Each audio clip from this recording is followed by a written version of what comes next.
we thread this idea of culture into someone's career at Hilti. So we actually call this OCJ our culture journey. And literally from day one, when you begin at Hilti, we have this really robust training program where it's about learning the product, it's about learning the business, but it's also about learning Hilti and learning your team and learning yourself. Welcome to Ambition Theory Women in Construction. This show asks questions that everybody is thinking about but doesn't want to say out loud. It's about tackling complex topics like why are there so few women in senior leadership positions? What is it going to take to change this? Each episode is a combination of motivation and tactical strategies to get ahead. We get out of our comfort zones and we take action. We learn, grow, and create opportunities. I am your host, Andrea Jansen, a certified executive coach with an MBA, and since 2018, I've coached over 1,000 construction professionals to level up their leadership. Let's get started. Alexis Clark is the Anchor Business Unit Manager at Hilti North America and is extremely passionate about her work. We talked about the distinct culture at Hilti and what happens when you're a fit and when you aren't. We also talked about what demonstrating courage looks like in the workplace and how it can lead to exponential growth for companies and for your own career. Welcome to Ambition Theory Women in Construction, Alexis. I am so excited that we're doing this interview. I wanted to actually have you on the day I met you. You have this energetic personality. You have this something about you that makes me want to connect with you, that makes people want to learn about you and hear from you. So I'm so excited that we're finally making this happen. So you work at Hilti, and I'm wondering if you can introduce yourself and share what you do at Hilti. Absolutely. Well, I'm so glad to be here, Andrea. You and I met 3 years ago now. I can't believe it's been years already. And this has been just watching Ambition Theory grow has been so rewarding and so exciting. And I just feel very honored to be a part of it today. So thank you for having me. Oh, thanks. Yeah, I have been with Hilti for almost 8 years now. And I started with them directly out of college. And I'll share a little bit about my story as we go on. But I didn't really understand how an engineer came into a sales organization. But I started my first 4 years as a field engineer where I actually was working as a remote worker. So I'm kind of used to this whole pandemic situation we're in where you work from home and you maybe go out and do different types of work every day. And in that role, I actually went about and was a support function that would help design engineers design with our products. So using our software, understanding the hardware behind it and how these different structural connections work.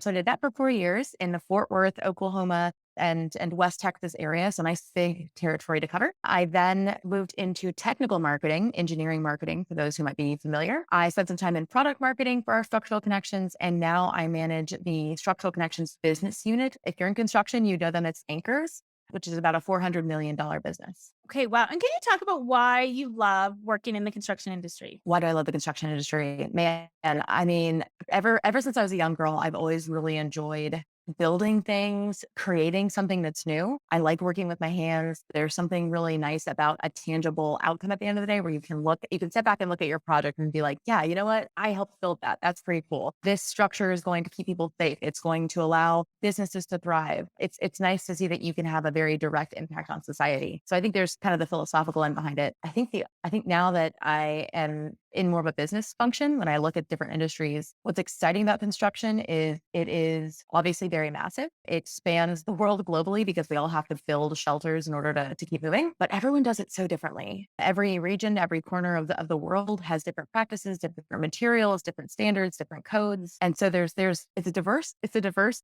industry, despite the fact that we're all trying to achieve the same thing at the end of the day. And I think what's so fascinating about where we're at now is construction has always been, I mean, it hasn't really evolved much over it's very long, very nice longevity. And I think we're finally kind of hitting this inflection point where technology is embedding itself in the way that we work, and construction tends to move a little bit slow. So I think right now is a very cool time to be in construction specifically because so many processes, so many ways that we work are changing in a very rapid manner. And keeping up is whoever keeps up the fastest or can lead the pace the fastest is gonna win at the end of the day. I love that. Thank you so much for sharing that. So you said we met 3 years ago. It was at Autodesk University. before COVID when things were in person. And I remember this picture in my mind is so clear. I remember you were wearing a red Hilti jacket and you were literally like beaming. Like it was like you were like radiating joy and excitement about Hilti. And I've met other people from Hilti before. Like we've done some workshops, and I remember people from Hilti. I have this image of the red jacket sitting in the front row, engaging, participating, like making sure everybody else felt included. And when I saw you, I was like, oh, this is interesting. Like, I don't know this person, but I kind of know these mannerisms. I kind of know this type of person. And I just found it so interesting and so inspiring that people like the culture is so strong that in different countries. So, like, this was in Canada where I first met people from Hilti. Then I'm down in Las Vegas and I met you. And I'm like, it's really interesting that the culture is just beaming through. Like, I can feel it through these two different people. And I was wondering if you could explain what that love of Hilti, where that passion comes from. That is a great question. And it's something that I think has been so constant throughout my career. And I really haven't ever been able to describe it until recently. And I think part of that is just kind of reflecting back and preparing for this conversation that we're having. So you mentioned like noticing these same manners as like the same characteristic. And it comes down to character at the end of the day. Hilti has 4 very clear values. We keep it simple. We keep it to the point, but our people live out those 4 values so clearly in their character and who they are, and they embody it. So it's not just like they sign a piece of paper and be like, yeah, sure, okay, I'm into integrity. They actually live it in the way that they are. I also, I mentioned I'm an engineer. Not all engineers tend to be quite as gregarious or outgoing. And when you work in such an outwardly facing organization that is a sales organization, you almost naturally start to have people come to the organization that gravitate towards working with other people. We're a very people-oriented company, both internally and externally with our customers. So I think specifically when you are maybe, on the outside looking in and you are seeing all of these gregarious, exciting, that maybe magnetic people, you think that that's the entire organization. And while I would say that's definitely the case for our customer facing team members, that's not necessarily always the case. We're a very diverse organization internally. So a lot of the people who maybe are behind the scenes, maybe not as outgoing, but they still have those core tenant values in a very different way, but still consistent to who we are as a company. So you said integrity was one of them. What are the other 3? Yep. So integrity, teamwork, commitment, and my favorite is courage. Okay. So courage, is that kind of like why you're so inclusive at the conference? Like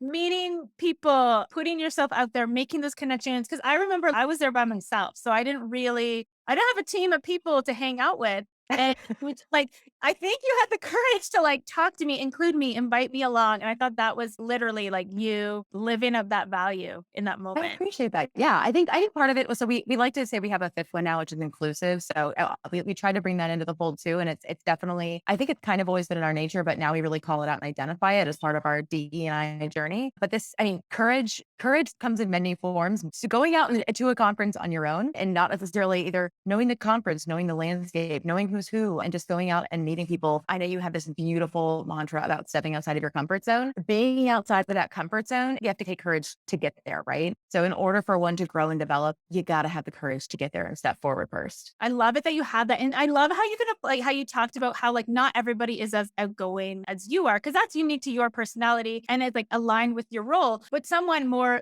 behind the scenes, it's not as important for them to be successful, but that courage, they need to get out of their comfort zone in their own way. Right. That's where that courage happens. So whether that's taking a risk or bringing up a new idea or so many different ways that you can do it. So I love how that value can apply to so many different situations. So thanks for kind of clarifying that. Absolutely. So I'm curious, how do you know? Because I feel like cultural fit is really important at Hilti. And I remember the first time we met, you said this to me. You're like, some people are a fit and some people are not. And Yeah. so tell me, like, what is it like? Like, how do you know if someone's not a fit in the company? That's a great question. So a lot has changed since I began, but I can refer back to my original interview with Hilti. So it was, I'm just a couple interviews in. We've got a very rigorous and robust recruitment practice where we really want to take time to get to know an individual. We're not just hiring someone off the street and putting them in a Hilti car and sending them out to go meet customers. We're very intentional with who we bring on. And I think we expect the same of people that we hire, right? We want it to be a fit both ways. We don't want them to necessarily try and mold mold themselves to fit into something that doesn't really resonate with their personal values or what they want for their growth and development. In my one of my final interviews with Jim Tate, we sat down. It was one of the most I don't even know how to say this. It was one of the most unorthodox interviews of my life, but it was also one of the most memorable. And we got to know each other in a very fast manner. And at the very end, he kind of sat back from across the table. He folded his hands and he was like, all right, I got to tell you, people are either here for 2 years and like, it's not really their thing. And they decide to move on. They go to someplace else. So then the other end of the scale is you're here for 2 years and I can't get rid of you. And you're here for 20 years and then 42 years and then. And I remember just being like, I think I'm probably a lifer. And he said it, he says, I think you're a lifer. And I was like, what? I think you might be right. Like we're diving. I get this. And again, I had in the interview process met all these people and I was like, these are my people. I kind of get this. I think I want to stick with this thing. And that was really difficult for me to understand as a university student in engineering. Again, this connection of like, why would you want to engineer in a sales and manufacturing organization? I don't understand. So part of that was having the courage. I think was something my first test of courage of step outside of your comfort zone. I know you don't know what this looks like or what it means or what even a career could look like here, but something feels right and you got to trust your gut. Okay, so it's like really trusting your gut. And like you said it before, like can you tell like if those people when they leave after the 2 years, are you like, yeah, I kind of knew that was gonna happen? In some cases, yes. In some cases, no. And obviously, it's a really competitive talent market right now. So sometimes they just need to make the right decision for their family, and it may not be an opportunity with Hilti, which I get.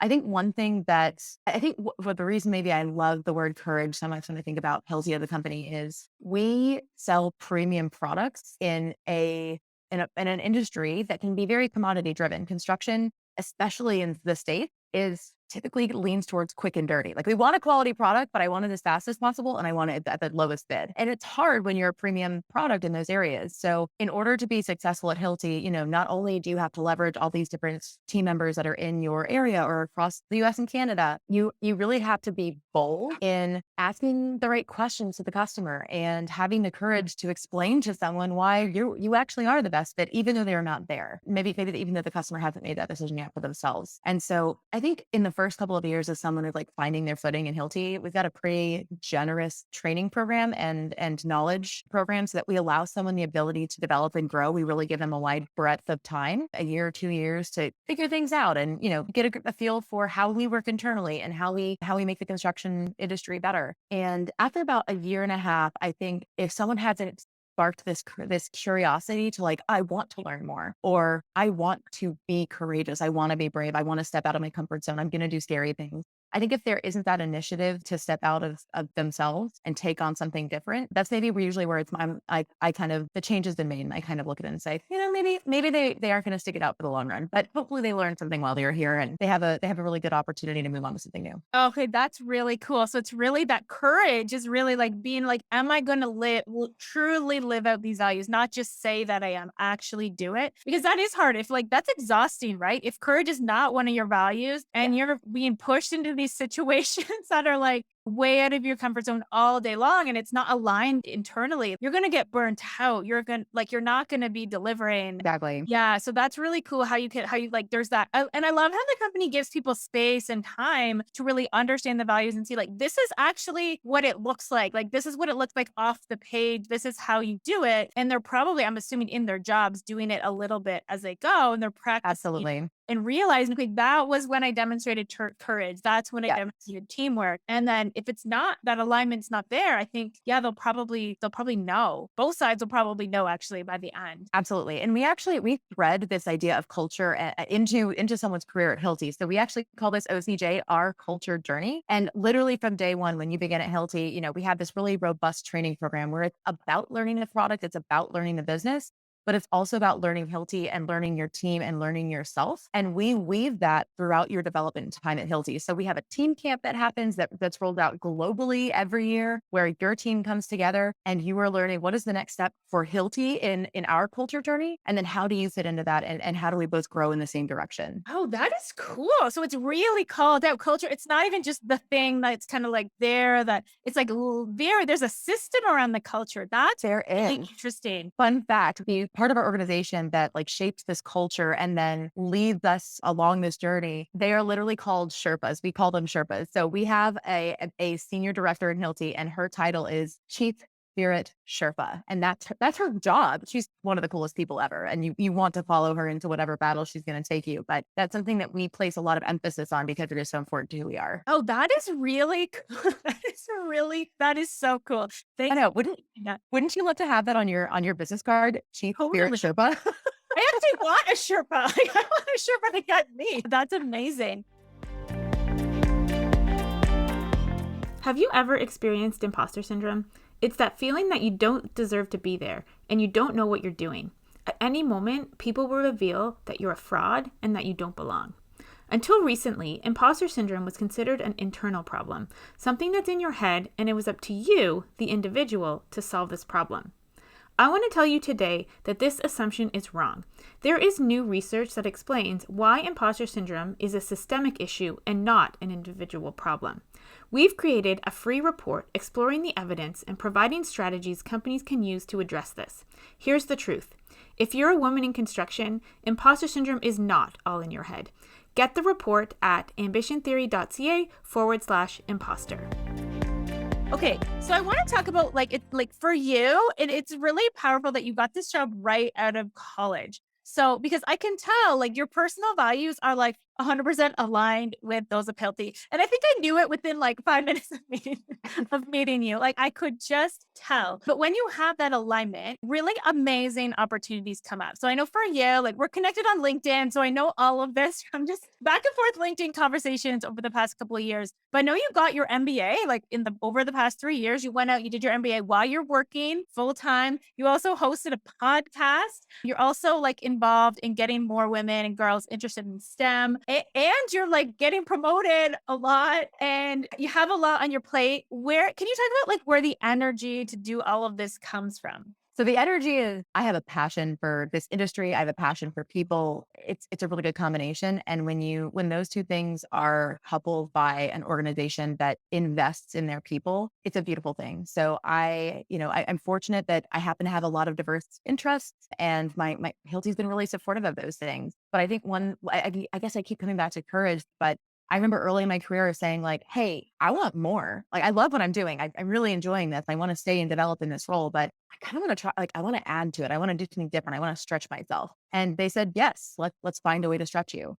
So even, outside of all the things that show on LinkedIn, I was given projects that hadn't been done before. They said, here's a project, figure it out. This is completely outside of your job description or job requirement, but you want more. Here's a problem. It's yours to solve. You have ownership. When you get to a point where you need support and you need help to get to that next level, you'll let us know. So, is it mentorship? Do you need to speak to someone at Hilti who knows a little bit about what this might look like or how to set up this project or how to be successful here? Do you need time? Do you need resources? What is it that you need to be able to accomplish this? And I think early on, as I kind of ask people like, what would you do? How do you see things happening? What makes someone successful here? And as a young engineer, I basically asked my role models, should I get my professional engineering license or should I get my MBA? And all three of them said, yes, if you do both, you can do whatever you want. You can run rampant and you can chart your own course. And so I said, oh, okay, I guess I'm doing both of these things now. And one of the things I really enjoyed is that Hilti is also very open to expanding what that support looks like. So when I joined the company, there wasn't a program that supported young engineers to get their professional engineering license, which takes, multiple exams. It takes a ton of books. I mean, there's a lot of investment. There's a fee for taking this exam. You can take prep courses, and it can be a very big investment of one's own personal funds and personal time. And I actually worked with a couple of their engineers who were in leadership in the organization, and we petitioned HR to start a program. And they now have that benefit for people to do that. Okay, I just want to pause you. Like, it's like, okay, this is like when you're looking around, you're like, okay, this is this thing I need to be successful. Right. And the company didn't support it. And you were like, I think we need to give this. This is what I love, this abundance mindset. You're right. You're like, I'm going to figure this out for myself. But it wasn't just like Alexis is going to get them to support me in my professional area in license. It's like, let's actually change the whole company so that everybody can do it. I want to acknowledge that abundance, that like open the door for someone else and like fully sure. thinking for others. others, because that's what I love, love that about you. Thank you. I Definitely. appreciate Keep that. going if it's all right. I just wanted I to. love it. No, it's perfect. And it is. That's one of my things. Like I look back and now it feels like something small, but I'm like, you know, like that changed. Like we now have a better ability to realize when we speak to a young engineer and we ask, what do you see for your future? And they're like, hey, I want to get my license. I want to do this. I want to do that. We also can now communicate to them, we're aligned with what you want because we're here to support you in that journey. So it's nice that the company is open to new ideas and kind of how we can make sure we do align with people that we want to bring in. You actually think Um, you brought something up in your first interview where you were like, I'm not sure how an engineer fits in this organization. Literally, like, I think that might, like, now that you have this, like, we support you in getting your license. I think that'll help in the recruitment stage if people really see this is how I fit in the organization because you were unsure about it at the beginning. And for like sure. over the years, you found your place. But I think that will help people feel that sense of belonging even sooner. Absolutely. Absolutely. I hope it is. I hope it is. um, yeah. And so then we talk about this MBA and I kept thinking like, I've never taken a business course before. It's crazy that I work in a manufacturing and a sales organization. And I've never taken anything like this. I'd never taken a finance course or an accounting course or a marketing course. And so the next step I took is I wanted to go in engineering marketing. It was something that was familiar enough. Like I knew the content, but the work and the function and the objective at the end of the day is so different, so wildly different than what I had done. And I wanted to continue to be successful in that and be able to contribute my fullest to the organization. So I went for my MBA. And that's something that Hilti has had for a long time is the ability to support higher education, master's degrees, certificates. So that was the next journey I went on. I wanted to get a little bit more leadership experience because I had never had a direct report. So I said, I think I'm going to try and get involved in this organization. It's a nonprofit that's based out of Dallas to get young girls involved in STEM, specifically girls from underprivileged backgrounds and of diverse backgrounds. So they said, yeah, you should be a part of that. And hey, by the way, you should be on the board. You should have like, what can we do to help support you? And I could give 5 other examples, including hosting a podcast where I said, I'm hungry for more. I want to try this thing that's outside of what I can do today. And Hilti said, yes. How can we help you be successful there? Wow. And I think it's realizing, recognizing that you are a whole person and like really every experience that you have in your life really helps you contribute, connect with people. And I feel like this connecting with people, especially when you're selling a premium product, is so, so important because you said you need to have those conversations. You need to get those people to make a decision. So you being able to bring all of that to the table, I think it really helps you connect with those people and like be an amazing contributor to this. I love that you call it a sales organization, really, because it's a tool. Like I would never refer to Hilti in that way, but you're kind of reframing, you helping me reframe like really what Hilti does and what the role is. Right. Well, and I think maybe that's part of what's so like why our culture is so apparent to so many is because there are manufacturers all over the place and they make tools and they make anchors. But because of our business model, we are a direct sales company. We're all about our people and our people are who make us successful because without that person on that job site explaining that premium and why you pay the premium is because you're getting all these valuable offerings that make the customer better, we wouldn't be successful. So without this really strong engine of people across the world, we wouldn't be around. And so that's one of the reasons where we call ourselves a performance and caring oriented company. And that's exactly, I think those are the 2 words that really describe what we aim to do at the end of the day. We want to kick a lot of butt on the job site. We want to be fierce and competitive in the market, but without our people, we can't do that. So we have to take care of our people. So I love that. Can you describe what it feels like to be a part of a team like that? I think it's reassuring. You mentioned earlier these couple of different rapid promotions. I think for me, and maybe just being a woman in construction, and I hate to always lean on that, but I often find myself very uncertain of my own capabilities. But I'm also hungry to try. So I had this desire to learn and this eagerness to try something different, but I'm not always so sure of whether or not I'm going to get it right off the bat, or if I'm even going to be successful in the long run. And my peers who are passionate and supportive and are caring reinforce that it's okay if I stumble. It's okay if I don't get it. Someone's going to raise their hand and say, I'm going to help you through this because I want you to be successful. And I go through this I go through this cycle probably like every week of like, oh my goodness, okay, I'm going to try this new thing. I've got this big new task coming up or this new challenge ahead of me. And I don't know if I can clear the barrier. And time after time, in places where I feel I'm going to struggle, I'm given this overwhelming support and resources to be able to do it.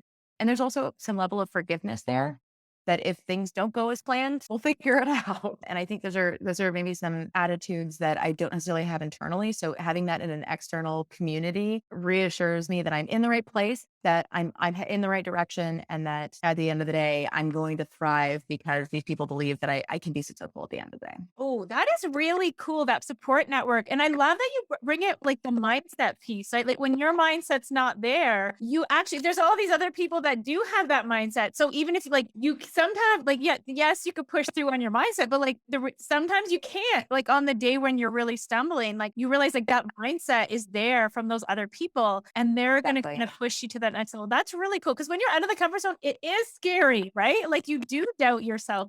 So when you're there, it's like look around and like they have my back. I Yeah, think what you need is stay out of the comfort zone and not like retreat and not give up. So that's really powerful that that is baked into the culture. That's pretty incredible. it is. Okay. Very lucky. You are very lucky.